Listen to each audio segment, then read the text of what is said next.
Focus from Dandapani. Now, I bought this book in German, as you can see, Die Kraft der Konzentration, geistige Klarheit gewinnen. But I can explain it to you in English, and probably you're interested in either buying it or you don't want to read it but want to know a little bit about it. And I'll try to make you buy it and not just, listen a little bit about it.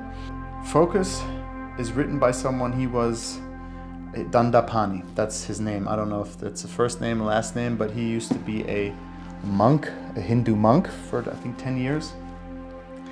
And after that he got out and came into our world and is now teaching all the wisdom that he knows, and most of all, specifically the power of concentration, of being able to focus.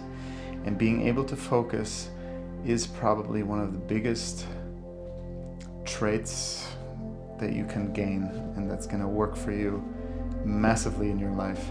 And we all have a little bit that problem, not even a little bit, we have it a lot with our cell phones, right? We're just so addicted to our cell phones, and that costs us so much precious moments of deep focus. Because you really get into deep focus after a while. You can't just start something and then automatically you're in deep focus. It always takes a while, but until you reach that point, you've already checked your phone and you start from again. You're about to get really focused, you check your phone, boom, you're out. You got to start again from the beginning. So, and he noticed in our Western world how people also, when we have conversations, even in business meetings, how it's so, we'll be talking about one thing and then suddenly about another thing, and there's no focus and structure even in our communication.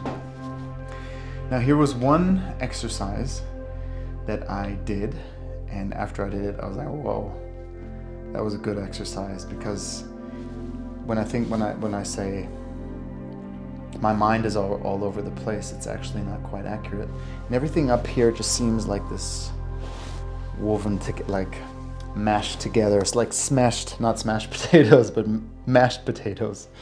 Mashed potatoes. It's just all like one mass, right? But this exercise helps you to differentiate between what is your mind and what is your consciousness. And I did it with a few friends too, and afterwards they were just like, whoa, I never experienced that level of observation within myself. So I will do this meditation now with you, and if you want to do it, sit down. I suggest you do it because it's good. You sit down comfortably, and it's going to just take a few minutes. And sit down, relax. Just breathe in and breathe out. And we're just going to do it one more time. Breathe in and out. Now close your eyes and remember the last party you were at, or the last wedding, even better. And remember as many details as possible. What were you wearing? Who were you with? Were people smiling? How was everyone smelling?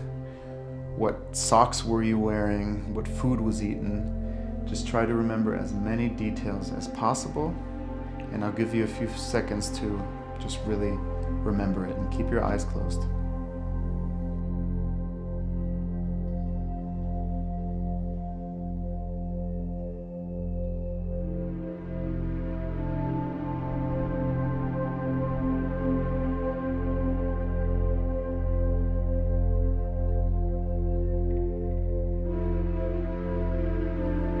Think hard. Remember. All right. Now you can open your eyes, look around just for a second, and close your eyes immediately again. And now keep your eyes closed. And remember as many details as possible from the room you're in. What color are the walls? How many chairs are in the room? What are you wearing? Colors, shapes, materials, as many details as possible. I'll give you a few seconds.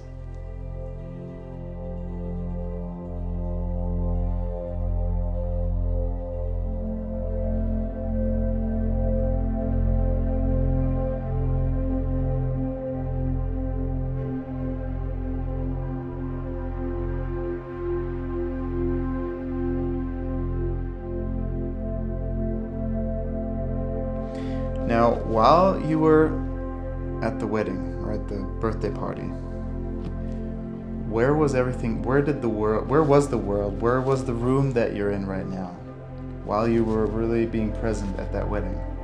It's like it didn't exist, right? And while you were in the room that you're currently in, where was the wedding? Where was that birthday party? It didn't exist, right? It's just gone. Okay, so what happened here? With your consciousness, you moved within your mind to a memory. You went to the wedding. And then you chose to observe your surroundings of where you currently are. So you moved your consciousness away from the wedding, the birthday party, and moved it to here. So what happened was that you moved with your consciousness inside of your mind. And that's exactly what happens. So when you say, my mind is all over the place, it's not. Your consciousness is all over the place within your mind. And he gave a good example of your mind being a cave. And the cave has a bunch of paintings inside, and those paintings represent your memory. Now we go in that cave and we shine a light and two different paintings. And that light, that flashlight, represents your consciousness, your focus. So we went in that cave and we were shining on the painting of your memory of the wedding or the party. And then we moved it to somewhere else, to the present moment where you are now and what you remembered of it. So he was using a really beautiful sentence, and that was, where consciousness goes, energy flows. Or where focus goes, energy flows. And that focus is your emotion. So when you're focusing on something, there's always energy connected to it, meaning an emotion, or that will translate to an emotion. So if you have a childhood memory, that's really, every time you think of it, it's like, it's because you're shining a light there, and with it, currently you still have a negative emotion, it's changeable. But right now you still feel something bad about it, then that's where the energy, so where your focus goes, energy flows. And that helps me when I'm like just stuck and thinking about something heavy and I'm in a bad memory. Then I'm like, okay, I'm doing this right now. That's why I'm feeling like shit right now. Okay, let's use my flashlight and shine it somewhere else. What is a good memory? And then I'll shine it over there. And then we'll kind of do like this. We'll think about that, and then we'll switch there. But still, then that way we're able to learn to get a little bit more control over what we focus on, simply by having some attention to it, and not just being like a zombie in there. Like, oh, I'm stuck with this memory right now. I can't move. But you can move. You can. And that was that meditation alone was worth reading the whole book.